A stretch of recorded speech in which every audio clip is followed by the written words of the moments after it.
Hi hello guys welcome back to Aadya colourful. ನಾನು ಸುಮಾ.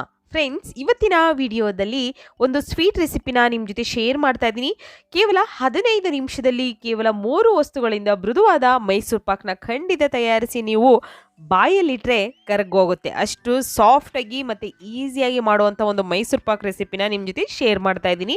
ಈ ಒಂದು ಮೈಸೂರು ಪಾಕ್ ಮಾಡೋದಕ್ಕೆ ಮೊದಲನೇದಾಗಿ 1 ಕಪ್ ಆಗುವಷ್ಟು ತುಪ್ಪ ತಗೊಂಡಿದ್ದೀನಿ. ನೋಡ್ಬೋದು ನೀವು ನೋಡಿ, ಒಂದು ಪ್ಯಾನಿಗೆ 1 ಕಪ್ ಆಗುವಷ್ಟು ತುಪ್ಪನ ಹಾಕ್ಕೊಂಡಿದ್ದೀನಿ ನಾನು. ಇವಾಗ ಅದೇ ಕಪ್ಪಿನ ಅಳತೆಯಲ್ಲಿ ಇನ್ನೊಂದು ಕಪ್ಪು ನಾವು ಇಲ್ಲಿ ಅಡಿಗೆ ಎಣ್ಣೆನ ಉಪಯೋಗಿಸ್ತಾ ಇದ್ದೀನಿ. ನೋಡ್ಬೋದು ನೀವು 2 ಕಪ್, ಟೋಟಲ್ ಆಗಿ 1 ಕಪ್ ತುಪ್ಪ, 1 ಕಪ್ ಎಣ್ಣೆನ ಉಪಯೋಗಿಸ್ತಾ ಇದ್ದೀನಿ. ಬೇಕು ಅಂದರೆ ನೀವು ಆಯಿಲ್ ಹಾಕ್ದಲೇ ಬರೀ ತುಪ್ಪದಲ್ಲೂ ಕೂಡ ಮಾಡ್ಬೋದು. 2 ಕಪ್ ತುಪ್ಪನೇ ಬಳಸಿ ಕೂಡ ನೀವು ಮಾಡ್ಕೊಳ್ಬೋದು. ಅಥವಾ ತುಪ್ಪ ಇಲ್ಲದಲೇ ನೀವು ಬರೀ ಎಣ್ಣೆಯಲ್ಲಿ ಮಾಡ್ಕೊಳ್ತೀವಿ ಅಂದರೂ ಖಂಡಿತ 2 ಕಪ್ ಎಣ್ಣೆನ ಉಪಯೋಗಿಸಿ ಕೂಡ ಈ ಒಂದು ಮೈಸೂರು ಪಾಕನ ಮಾಡ್ಕೊಳ್ಬೋದು. ಫ್ರೆಂಡ್ಸ್, ಈಗ ಸ್ಟವ್ ಮೇಲೆ ಇಟ್ಟಿದ್ದೀನಿ. ತುಪ್ಪ ಸ್ವಲ್ಪ ಕರಗಲಿ, ಬಿಸಿ ಆಗಬೇಕು ಚೆನ್ನಾಗಿ ಇದು. ಫ್ರೆಂಡ್ಸ್, ನೀವೇನಾದರೂ ಫಸ್ಟ್ ಟೈಮ್ ನನ್ನ ಚಾನಲ್ಗೆ ವಿಸಿಟ್ ಮಾಡಿದರೆ ಪ್ಲೀಸ್ ನನ್ನ ಚಾನಲ್ನ ಸಬ್ಸ್ಕ್ರೈಬ್ ಮಾಡ್ಕೊಳ್ಳಿ, ಹಾಗೆ ಲೈಕ್ ಮಾಡಿ ಮತ್ತು ಶೇರ್ ಮಾಡಿ. ಫ್ರೆಂಡ್ಸ್ ನೋಡಿ, ತುಪ್ಪ ಚೆನ್ನಾಗಿ ಕರಗಿದೆ. ತುಪ್ಪ ಮತ್ತು ಎಣ್ಣೆ ಎರಡೂ ಕೂಡ ನೀಟಾಗಿ ಮಿಕ್ಸ್ ಆಗಿದೆ, ಹಾಗೆ ಚೆನ್ನಾಗಿ ಕಾದಿರಬೇಕು. ಓಕೆ, ಈಗ ಅದನ್ನು ಒಂದು ಕಡೆ ತೆಗೆದಿಟ್ಕೊಂಡು ಇನ್ನೊಂದು ಪ್ಯಾನ್ ತೊಗೊಂಡಿದ್ದೀನಿ. ಇದಕ್ಕೆ 1 ಕಪ್ ಆಗೋಷ್ಟು ಕಡಲೆ ಹಿಟ್ಟನ್ನು ಹಾಕ್ಕೊಳ್ತಾ ಇದ್ದೀನಿ. ನಾವು ಬೋಂಡ ಮತ್ತು ಬಜ್ಜಿ ಮಾಡೋದಕ್ಕೆ ಉಪಯೋಗಿಸ್ತೀವಲ್ಲ, ಅದೇ ಕಡಲೆ ಹಿಟ್ಟು. ಸೊ ಆ ಕಡಲೆ ಹಿಟ್ಟನ್ನು ಹಾಕ್ಕೊಳ್ತಾ ಇದ್ದೀನಿ. 1 ಕಪ್ ಆಗೋಷ್ಟು ಕಡಲೆ ಹಿಟ್ಟನ್ನು ಹಾಕಿ ಇದನ್ನು ಹುರ್ಕೋಬೇಕಾಗುತ್ತೆ ನಾವು. ನೋಡಿ, ಹೀಗೆ ಸ್ಟವ್ನ ಲೋ ಫ್ಲೇಮಲ್ಲಿ ಇಟ್ಕೊಂಡು ಒಂದು 5 ನಿಮಿಷದವರೆಗೂ ಕೂಡ ನಾವು ಇದನ್ನು ಚೆನ್ನಾಗಿ ಉರಿಬೇಕಾಗುತ್ತೆ. ಅದರಲ್ಲಿರೋಂಥ ಕಡಲೆ ಹಿಟ್ಟಲ್ಲಿರುವಂತಹ ಹಸಿ ವಾಸನೆ ಹೋಗಬೇಕು ನಮಗೆ, ಅಲ್ಲಿವರೆಗೂ ನಾವು ಇದನ್ನು ಹುರಿಬೇಕಾಗುತ್ತೆ. ಸೊ ಇದಕ್ಕೆ ಎಣ್ಣೆ ಅಥವಾ ತುಪ್ಪ ಏನನ್ನು ಕೂಡ ಹಾಕ್ತಲೇ ಹಾಗೆ ಹುರ್ಕೊಳ್ಳಿ. ತುಂಬಾ ಚೆನ್ನಾಗಿ ಒಂದು ಒಳ್ಳೆ ಪರಿಮಳ ಬರ್ತಾ ಇರುತ್ತೆ ಒಂದು 2ರಿಂದ 3 ನಿಮಿಷ ಆದಮೇಲೆ. ಸೊ ಸ್ಟವ್ನ ಆದಷ್ಟು ಲೋ ಫ್ಲೇಮಲ್ಲೇ ಇಟ್ಕೊಂಡು ಈ ಒಂದು ನೀವು ಕಡಲೆ ಹಿಟ್ಟನ್ನು ಫ್ರೈ ಮಾಡ್ಕೊಳ್ಬೇಕು. ಸೊ ಈಗ ಆಲ್ಮೋಸ್ಟ್ ಅಲ್ಲಿ ಇದು ಆಗಿರೋದನ್ನು ಒಂದು ಬೌಲಿಗೆ ಹಾಕ್ಕೊಳ್ಳೋಣ. ಫಸ್ಟು ಇದಕ್ಕೆ ಹಾಕ್ಕೊಳ್ತಾ ಇದ್ದೀನಿ. ಸುಮಾರು ಟೈಪಲ್ಲಿ ನಾವು ಮೈಸೂರು ಪಾಕ್ನ ಮಾಡ್ಬೋದು. ಫ್ರೆಂಡ್ಸ್, ಖಂಡಿತ ನೀವು ಈ ರೀತಿ ರುಚಿಯಾಗಿರೋವಂಥ ಒಂದು ಸ್ವೀಟನ್ನು ಮನೆಯಲ್ಲೇ ತಯಾರಿಸಿ ಮಕ್ಕಳಿಗೆ ಮಾಡಿಕೊಡೋದ್ರಿಂದ ಹೆಲ್ತಿಯಾಗೂ ಕೂಡ ಇರುತ್ತೆ. ಹಾಗೆ ನೀವು ಇದನ್ನು ಎಷ್ಟು ದಿನ ಬೇಕಿದ್ರೂ ಸ್ಟೋರ್ ಮಾಡಿ ಇಟ್ಕೋಬೋದು, ಏನೂ ತೊಂದರೆ ಇರಲ್ಲ. ಸೊ ಈಗ ಸ್ವಲ್ಪ ತಣ್ಣಗಾಗೋದಕ್ಕೆ ಇದನ್ನು ಬಿಡ್ತಾ ಇದ್ದೀನಿ ಕಡಲೆ ಹಿಟ್ಟನ್ನು ನಾನು. ನೋಡಿ, ಈಗ ಈ ಕಡಲೆ ಹಿಟ್ಟಿಗೆ ನಾವು ಬಿಸಿ ಮಾಡಿರೋವಂಥ ತುಪ್ಪ ಮತ್ತು ಎಣ್ಣೆ ಇದೆಯಲ್ಲ ಅದನ್ನು ಹಾಕ್ಕೊಳ್ತೀನಿ. ಇಲ್ಲಿ 1 ಟೇಬಲ್ ಸ್ಪೂನ್ ಆಗೋಷ್ಟು ನಾನು ಹಾಕ್ಕೊಳ್ತಾ ಇದ್ದೀನಿ. ಸೊ ಇದರಲ್ಲೇ ನಾವು ಹಿಟ್ಟನ್ನು ಕಲಿಸ್ಕೊಳ್ಬೇಕು, ನೀರೇನೂ ಉಪಯೋಗಿಸ್ಬಾರ್ದು. ನೋಡಿ, ಈಗ ನಾನು ಹೀಗೆ ಇದನ್ನು ಸ್ವಲ್ಪನೇ ಎಣ್ಣೆ ಅಥವಾ ತುಪ್ಪನ ಹಾಕಿ ಮಿಕ್ಸ್ ಮಾಡ್ಕೊಳ್ತಾ ಇದ್ದೀನಿ. ಹೀಗೆ ನೋಡಿ, ಆವಾಗವಾಗ ಎಣ್ಣೆನ ಹಾಕ್ಕೊಳ್ಳೋಣ. ನಾವು ನೀಟಾಗಿ ಇದನ್ನು ಮಿಕ್ಸ್ ಮಾಡ್ಕೋಬೇಕು. ಯಾವುದೇ ರೀತಿಯಾದಂತಹ ಗಂಟುಗಳು ಅದರಲ್ಲೇ ಇರಬಾರ್ದು, ಆ ಥರ ನಾವು ಮಿಕ್ಸ್ ಮಾಡ್ಕೋಬೇಕಾಗುತ್ತೆ. ನೋಡಿ, ತುಪ್ಪ ಮತ್ತು ಎಣ್ಣೆ ಎರಡನ್ನೂ ಕೂಡ ಮಿಕ್ಸ್ ಮಾಡಿರೋದನ್ನು ನಾನು ಹಾಕ್ಕೊಳ್ತಾ ಇದ್ದೀನಿ. ಹೀಗೆ ಇದನ್ನು ಹಾಕ್ಕೊಳ್ಳೋಣ. ಈಗ ನೀಟಾಗಿ ಇದನ್ನು ಮಿಕ್ಸ್ ಮಾಡ್ಕೊಳ್ತೀನಿ. ಮತ್ತೆ ಸ್ವಲ್ಪ ತುಪ್ಪನ ಹಾಕ್ಕೊಂಡು ನಾವು ಕಲಿಸ್ಕೋಬೇಕು. ಯಾಕೆಂದರೆ ಒಂದೇ ಸಲ ಜಾಸ್ತಿ ಆದರೆ ನಮಗೆ ಜಾಸ್ತಿ ತೆಳ್ಳಗಾಗ್ಬಿಡುತ್ತೆ. ಸೊ ಹಾಗಾಗಿ ನೋಡಿ, ಈ ರೀತಿ ನಾನು ಮಿಕ್ಸ್ ಮಾಡ್ಕೊಳ್ತಾ ಇದ್ದೀನಿ. ಅದರಲ್ಲಿ ಗಂಟಿರಬಾರ್ದು, ಒಂದು ಸಣ್ಣ ಗಂಟು ಕೂಡ ಇದ್ರೂ ಕೂಡ ಚೆನ್ನಾಗಿ ಬರೋದಿಲ್ಲ. ಸೊ ಅದನ್ನು ನೀಟಾಗಿ ಅದಕ್ಕೆ ಮಿಕ್ಸ್ ಮಾಡ್ಕೊಳ್ಳಿ. ಸುಮಾರು ಸ್ವೀಟ್ಸ್ ರೆಸಿಪಿನ ನಾನು ಶೇರ್ ಮಾಡಿದ್ದೀನಿ. ಫ್ರೆಂಡ್ಸ್, ನೀವು ಯಾರಾದರೂ ನೋಡಿಲ್ಲ ಅಂದರೆ ಖಂಡಿತ ಚಾನಲಲ್ಲಿದೆ, ಚೆಕ್ ಮಾಡಿ. ಫ್ರೆಂಡ್ಸ್, ಓಕೆ, ನಿಮ್ಗೆ ಯಾವುದಾದ್ರೂ ಸ್ವೀಟ್ ಬೇಕು ಅಂತಂದರೆ ಖಂಡಿತ ನನಗೆ ಕಾಮೆಂಟ್ ಸೆಕ್ಷನಲ್ಲಿ ತಿಳಿಸಿ. ಆ ಒಂದು ಸ್ವೀಟ್ ರೆಸಿಪಿನ ನಾನು ನಿಮ್ಮ ಜೊತೆ ಖಂಡಿತ ಶೇರ್ ಮಾಡ್ತೀನಿ. ಇವಾಗ ಇನ್ನೊಂದು ಪ್ಯಾನಿಗೆ ಇಲ್ಲಿ 2 ಕಪ್ ಆಗೋಷ್ಟು ಸಕ್ಕರೆನ ತೊಗೊಂಡಿದ್ದೀನಿ ನಾನು. ಸ್ವಲ್ಪ ಸಕ್ಕರೆನ ನಾನು ಜಾಸ್ತಿನೇ ತೊಗೊಂಡಿದ್ದೀನಿ. ನಿಮಗೆ ಬೇಕು ಅಂದರೆ ನೀವು ಇದರಲ್ಲಿ ಇನ್ನೂ ಅರ್ಧ ಕಪ್ ಕಮ್ಮಿ ಮಾಡ್ಬೋದು. ಟೋಟಲಾಗಿ 1.5 ಕಪ್ ಆಗೋಷ್ಟು ನೀವು ಸಕ್ಕರೆನ ಉಪಯೋಗಿಸ್ಬೋದು. ಸ್ವೀಟ್ ಅಂದರೆ ಸ್ವಲ್ಪ ಸ್ವೀಟ್ ಜಾಸ್ತಿ ಇದ್ದರೆ ಖಂಡಿತ ತುಂಬ ಚೆನ್ನಾಗಿರುತ್ತೆ ಆ ಸ್ವೀಟು ಕೂಡ. ಸೊ ಹಾಗಾಗಿ ಇದಕ್ಕೆ 1 ಕಪ್ ಆಗೋಷ್ಟು ನೀರನ್ನು ಹಾಕ್ಕೊಳ್ತಾ ಇದ್ದೀನಿ. 2 ಕಪ್ ಸಕ್ಕರೆಗೆ 1 ಕಪ್ ನೀರನ್ನು ಹಾಕಿ ನಾನು ಮಿಕ್ಸ್ ಮಾಡ್ಕೊಳ್ತಾ ಇದ್ದೀನಿ. ಸಕ್ಕರೆ ಪಾಕ ಮಾಡೋದಕ್ಕೋಸ್ಕರ ಇದು. ನೋಡಿ, ಈಗ ಹೀಗೆ ಮಿಕ್ಸ್ ಮಾಡಿಕೊಂಡು ಸ್ಟವ್ನ ಈಗ ಲೋ ಫ್ಲೇಮಲ್ಲೇ ಇಟ್ಕೊಂಡು ನಾನು ಸಕ್ಕರೆನ ಕರಗಿಸ್ಕೊಳ್ತಾ ಇದ್ದೀನಿ.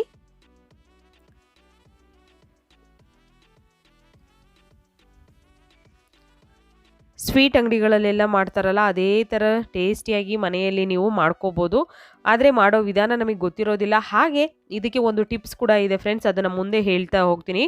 ಯಾಕೆಂದರೆ ಸುಮಾರು ಸಲ ಕೆಲವರು ಈ ಮೈಸೂರು ಪಾಕನ್ನು ಮಾಡಿರ್ತಾರೆ, ಬಟ್ ಮಾಡೋಕ್ಕೆ ಕೆಲವರಿಗಂತೂ ಆಗೋದೇ ಇಲ್ಲ. ನಾವು ಮಾಡಿರ್ತೀವಿ ಆದರೆ ಕರೆಕ್ಟಾಗಿರುತ್ತೆ, ಲಾಸ್ಟಿಗೆ ಕೆಟ್ಟೋಗುತ್ತೆ. ಯಾಕೆ ಅಂತ ನಾನು ಹೇಳ್ತೀನಿ. ಸೊ ಅದನ್ನು ವಿಡಿಯೋನ ಕೊನೆವರೆಗೂ ನೋಡಿ. ಇವಾಗ ಇದು ಒಂದೆಳೆ ಪಾಕ ಬಂದಿದೆಯಾ ನೋಡ್ಕೊಂಬಿಡೋಣ. ಅಂಟು ಪಾಕ ಬರಬೇಕು ನಮಗೆ. ನೋಡಿ ಈ ಥರ ಒಂದೆಳೆ ಬರಬೇಕು. ಹೀಗೆ ಇದು ಮಾಡಿದಾಗ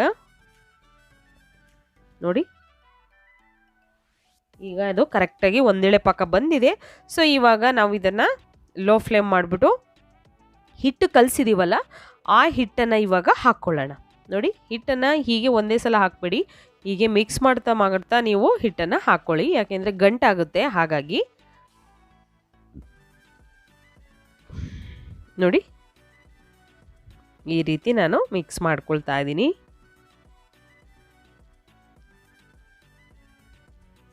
ಮಿಕ್ಸ್ ಮಾಡೋಣ ನೀಟಾಗಿ. ಸ್ಟವ್ನ ಲೋ ಫ್ಲೇಮಲ್ಲೇ ಇಟ್ಕೋಬೇಕು. ಈ ರೀತಿ ನೀವು ಕಲಿಸ್ತಾ ಇರಬೇಕು.